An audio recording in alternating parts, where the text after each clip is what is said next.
এই দেখো নিয়ে নিলাম বিষ কচু, দুটো বিষ কচুর টুকরা এনেছে 10 টাকা করে, 20 টাকা। নিনা কতটুকু কি করতে পারবো, কচু তো ধরতে পারি না, দেখা যাক কতটুকু করতে পারি। আজকে আবার আমাদের এখানে কারেন্টও বন্ধ থাকবে, সবটাই হাতেই করতে হবে।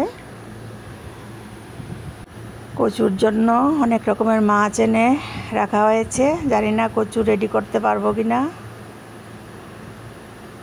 যে চিংড়ি মাছ, কাতলা মাছ, মাগুর মাছ, লাটি মাছ। ছেলের জন্য করে নিচ্ছি কুমড় ভাজি আর মাছ ভাজি। কচু সে কতটুকু খাবে জানি না। কচুর মাছগুলো ভাজি বসিয়ে দিলাম।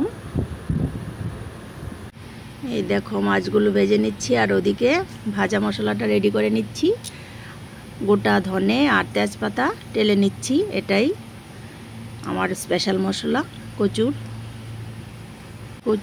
এদিকে কচু সম্বারের জন্য পেঁয়াজ রসুনটা বেটে নিচ্ছি, তেলে রাখা ভাজা মশলাটাও বেটে নিচ্ছি, আর ওদিকে পেঁয়াজ রসুনগুলো বেটে আগেই নামিয়ে নিয়ে।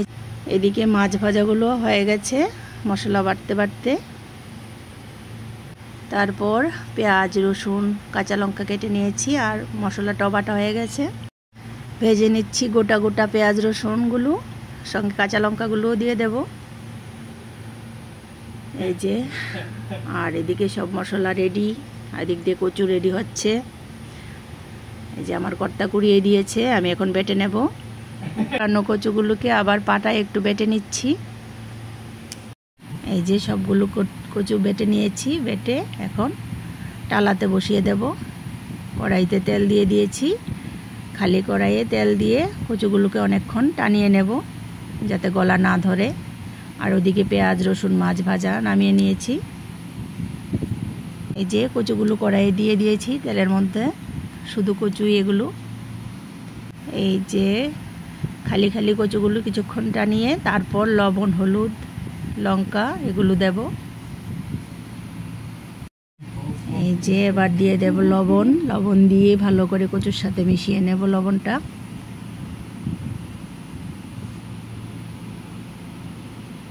দেখো কচুর জলটা টেনে গেছে, আমি কোনো জল ইউজ করি না, আমি জল ছাড়াই কচুটা রান্না করি, একটুও ধরবে না গলা।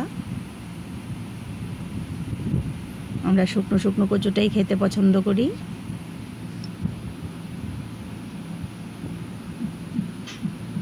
তারপর দিয়ে দিচ্ছি লঙ্কার গুঁড়ো, হলুদ গুঁড়ো, এগুলো দেব।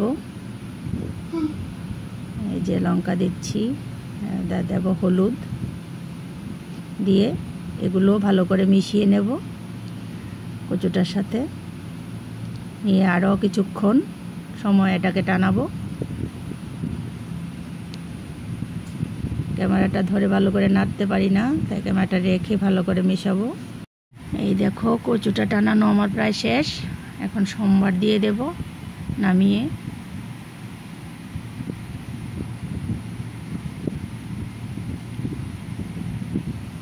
এই যে কচুটা আমার পুরোপুরি হয়ে গেছে টানানো।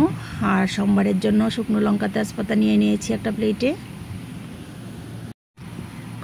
খালি কড়াইয়ে এখন দিয়ে দিলাম শুকনো লঙ্কা আর তেজপাতা, এগুলোকে একটু গরম করে তারপর দিয়ে দেব সর্ষের তেল। পুরোটা রান্না আমি সর্ষের তেলের উপরেই করি, সর্ষের তেলেই রান্নাটা খুব ভালো হয়। তেলটা একটু এখন গরম হোক, গরম হলে দিয়ে দেব বেটে রাখা পেঁয়াজ রসুন। কিছুটা পরিমাণ রেখে দেব পরে দেওয়ার জন্য, বেশিরভাগটা এখন দিয়ে দেব। এই যে বেটে রাখা পেঁয়াজ রসুনটা দিয়ে দিচ্ছি।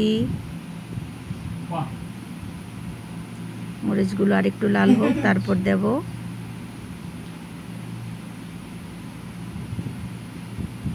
এই যে পেঁয়াজ রসুনগুলো দিয়ে দিলাম, বেটে রাখা পেঁয়াজ রসুন, আর অল্প পরিমাণ রেখে দিয়েছি, নামানোর আগে দেব। এটা একটু ভাজি ভাজি হয়ে গেলে দেব আর একটা মশলা, দেখাবো কি দেব।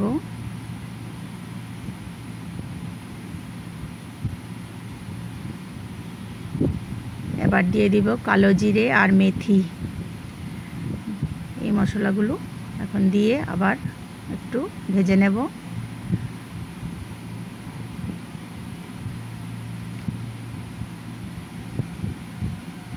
এই যে দেখো মেথি আর কালো জিরে, এটাও দেব, দিয়ে এবার ভালো করে ভেজে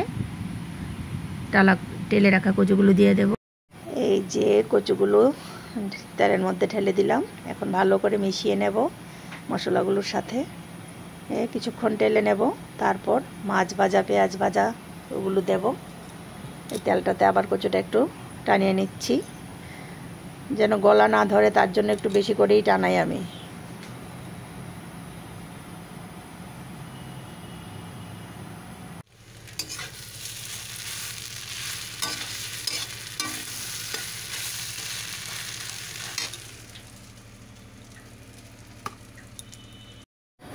এবার দিয়ে দিচ্ছি ভেজে রাখা মাছ, পেঁয়াজ, রসুন, কাঁচা লঙ্কা যা আছে সব, এগুলো দিয়ে ভালো করে কচুর সাথে মিশিয়ে নেব। তারপর কিছুক্ষণ আবার টানিয়ে নেব।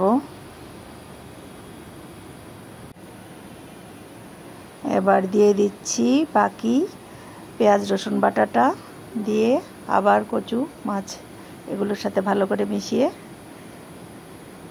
নেড়ে চেড়ে মিশিয়ে নেব।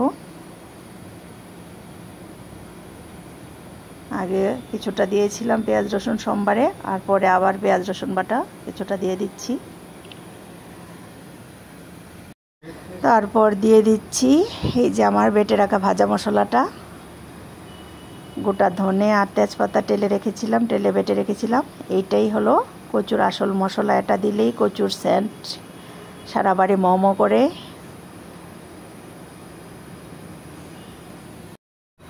এই দেখো বন্ধুরা, আমার কচু রান্না শেষ। আমার কচু রান্নার রেসিপিটা তোমাদের কেমন লাগলো কমেন্ট বক্সে অবশ্যই জানাবে।